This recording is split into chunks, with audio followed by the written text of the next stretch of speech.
আসসালামু আলাইকুম রহমতুল্লাহি স্বাগতম আমাদের খবর 24 টিভিতে। বাংলাদেশের 22তম রাষ্ট্রপতি মোহাম্মদ শাহাবুদ্দিন পদত্যাগ করার পর দেশ জুড়ে নতুন করে আলোচনা শুরু হয়েছে। একজন সাবেক রাষ্ট্রপতি পদ ছাড়ার পর কি সুবিধা পান। আজকের ভিডিওতে আমরা জানাবো বাংলাদেশের আইন অনুযায়ী একজন সাবেক রাষ্ট্রপতি কী ধরনের সুযোগ সুবিধা ভোগ করেন এবং কোন পরিস্থিতিতে এসব সুযোগ সুবিধা বাতিল হতে পারে। চলুন বিস্তারিত জেনে নেওয়া যাক।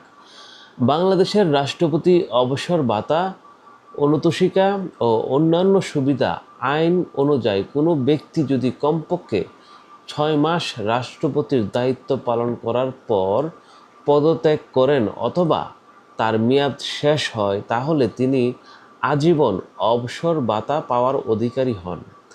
বর্তমান আইনে রাষ্ট্রপতির মাসিক বেতন 1,20,000 টাকা। সেই হিসাবে সাবেক রাষ্ট্রপতি প্রতি মাসে সর্বশেষ বেতনের 75% অর্থ প্রায় 90,000 টাকা অবসর ভাতা পাওয়ার যোগ্য। তবে চাইলে তিনি মাসিক অবসর ভাতার পরিবর্তে এককালীন অনুতোষিকা গ্রহণ করতে পারেন। এর জন্য নির্ধারিত সময়ের মধ্যে আবেদন করতে হয়। শুধু অবসর ভাতাই নয়, একজন সাবেক রাষ্ট্রপতি আরও বেশ কিছু সরকারি সুযোগ সুবিধা পান। এর মধ্যে একজন ব্যক্তি ও সহকারী, একজন অ্যাটেন্ডেন্স, সরকারের নির্ধারিত দাপ্তরিক ব্যয়, একজন মন্ত্রীর সমান চিকিৎসা সুবিধা পেয়ে থাকেন। সরকারি অনুষ্ঠানে যোগ দেওয়ার জন্য বিনামূল্যে সরকারি পরিবহন ব্যবহার করার সুযোগ পেয়ে থাকেন। বাসভবন থেকে একটি টেলিফোন সংযোগ নির্ধারিত সীমা পর্যন্ত বিলের সুবিধা দিয়ে থাকে বাংলাদেশ সরকার। এবং দেশের ভেতরে সরকারি সার্কিট হাউস বা রেস্ট হাউস বিনা ভাড়ায় থাকার সুযোগ রয়েছে একজন রাষ্ট্রপতির জন্য। আইন অনুযায়ী চিকিৎসা, কূটনৈতিক পাসপোর্ট এবং সরকারি সার্কিট হাউস থাকার সুযোগ সুবিধা এবং সাবেক রাষ্ট্রপতির স্ত্রীও পেয়ে থাকবেন। মানে বাংলাদেশের যারা রাষ্ট্রপতি থেকে পদত্যাগ অথবা পূর্ণমেয়াদ থেকে বিদায় নেওয়ার পর একজন রাষ্ট্রপতি এইসব সুযোগ সুবিধা পেয়ে থাকেন। কিন্তু অবশ্যই এই রাষ্ট্রপতিকে 6 মাস মেয়াদ পর্যন্ত বাংলাদেশকে সার্ভিস দিতে হবে রাষ্ট্রপতির দায়িত্ব থেকে, তাহলেই এই সুযোগটি একজন রাষ্ট্রপতি পেয়ে থাকবেন। তবে এই সুযোগগুলো সবসময় বহাল থাকে না। যদি কোনো সাবেক রাষ্ট্রপতির পরে এমন কোনো সরকারি পদে যোগ দেন যেখান থেকে তিনি রাষ্ট্রের যুক্ত তহবিল থেকে বেতন বা অন্যান্য সুবিধা গ্রহণ করেন, তাহলে রাষ্ট্রপতির অবসর ভাতা সংশ্লিষ্ট সুবিধা বন্ধ হতে পারে। এর মানে হচ্ছে, যদি রাষ্ট্রপতি পদত্যাগ অথবা অবসরে যাওয়ার পর যদি সরকারের কোনো কার্যক্রমে যুক্ত হন, তাহলে সেই রাষ্ট্রপতিকে আর এই সুযোগ সুবিধা দেওয়া হবে না।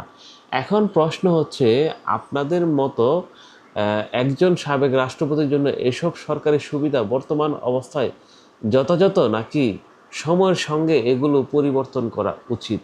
আপনার মূল্যবান মতামত অবশ্যই কমেন্টে জানাবেন। কারণ বাংলাদেশের সবথেকে আলোচিত, সমালোচিত এবং দীক্ষায়িত রাষ্ট্রপতি, যে রাষ্ট্রপতিকে বারবার জুলাই যোদ্ধারা আন্দোলন করে অপসারণ করার চেষ্টা করেছে, কিন্তু তৎকালীন রাজনৈতিক দল বর্তমান সরকার বিএনপি, শুধু বিএনপি এই মতামতের বিরুদ্ধে অবস্থান নিয়েছিল। তার কারণ ছিল, বিএনপি বলেছিল যে সাংবিধানিক শূন্যতা সৃষ্টি করা যাবে না। যেহেতু সাবেক প্রধানমন্ত্রী শেখ হাসিনা দেশ থেকে স্বইচ্ছায় চলে গিয়েছেন ভারতে, তখন বাংলাদেশের সাংবিধানিক শূন্যতা যদি তৈরি হয়, তখন বাংলাদেশের সার্বভৌম বাংলাদেশ নামক রাষ্ট্রটি একটি ঝুঁকিপূর্ণ অবস্থা তৈরি হতো। আপনারা সবাই হয়তো জানেন, আমাদের পাশের দেশ ভারত একটি দেশ যারা সবসময় উকি পেতে থাকে আমাদের কখন সমস্যা তৈরি হবে। আর আমাদের সার্বভৌমর প্রবলেম হলে আমরা কেউ কিন্তু ভালো থাকবো না, এই কথাটি স্পষ্ট সবাইকে মনে রাখতে হবে।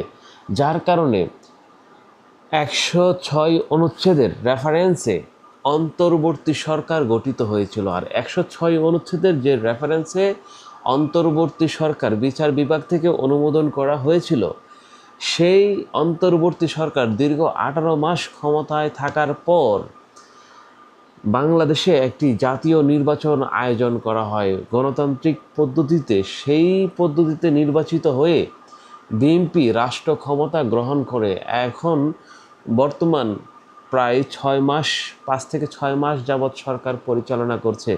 এরই মধ্যে এই রাষ্ট্রপতি পদত্যাগ করার ঘোষণা দিয়েছেন। ওনার স্বাস্থ্যজনিত কারণে, বিশেষভাবে অসুস্থ থাকার কারণে তিনি স্বইচ্ছায় এই পদ থেকে চলে যাওয়ার আগ্রহ প্রকাশ করেছেন। এটা বাংলাদেশের মানুষ সবাই বুঝতে পারে যে বাংলাদেশের এই রাষ্ট্রপতিকে স্পেশালি বিএনপি ছাড়া আর কেউ পছন্দ করেনি। কারণ যেহেতু আওয়ামী লীগ সমর্থিত এই রাষ্ট্রপতি ছিল, যার কারণে এই রাষ্ট্রপতিকে আর কেউ পছন্দ করেনি। এবং এই রাষ্ট্রপতির জন্য খুব ক্রিটিক্যাল সময় ছিল বিগত 18 মাস। যেহেতু ওনাকে সসম্মানে, উনি একজন রাষ্ট্রপতি, রাষ্ট্রপতি কোনো ব্যক্তি নয়, এটি একটি প্রতিষ্ঠান। প্রধানমন্ত্রী একজন ব্যক্তি নয়, শুধু একটি প্রতিষ্ঠান, রাষ্ট্রের সর্বোচ্চ ব্যক্তি। এখানে যেই বসবে সেই প্রধানমন্ত্রী, সেই রাষ্ট্রপতি।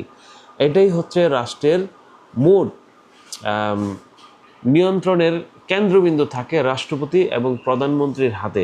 স্পেশালি রাষ্ট্রপতির হাতেই কিন্তু প্রধানমন্ত্রীকে শপথ নিতে হয় এবং শপথ নেওয়ার পর সমস্ত ক্ষমতার কেন্দ্রবিন্দু হয়ে ওঠেন প্রধানমন্ত্রী। বর্তমানে যেই প্রধানমন্ত্রীর সিটে বসে আছেন তারেক রহমান, তিনি কিন্তু বাংলাদেশের বর্তমানে ক্ষমতার কেন্দ্রবিন্দুতে।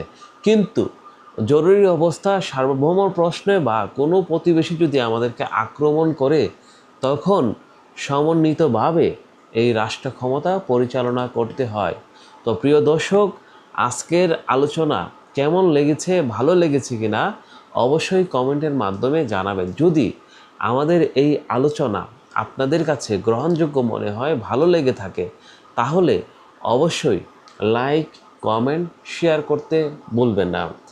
আর এই রাষ্ট্রপতিকে আপনি 100তে কত % দেবেন সেটা অবশ্যই কমেন্টের মাধ্যমে জানাবেন। আপনাদের কাছে অনুরোধ রইল, কারণ আপনাদের কমেন্ট আমরা অনুপ্রেরণা পেয়ে থাকি। আর এই অনুপ্রেরণা থেকে কিন্তু আমরা ভিডিও বানাতে চাই, আপনাদের জন্য সবসময় ভিডিও বানিয়ে থাকি। তো প্রিয় দর্শক, সবাই ভালো থাকবেন। আজকের মতো ভিডিও এখানে শেষ করছি। সেই পর্যন্ত সবাই সুস্থ থাকুন, ভালো থাকুন। দেখা হবে নতুন আরেকটি ভিডিও নিয়ে। আল্লাহ হাফেজ।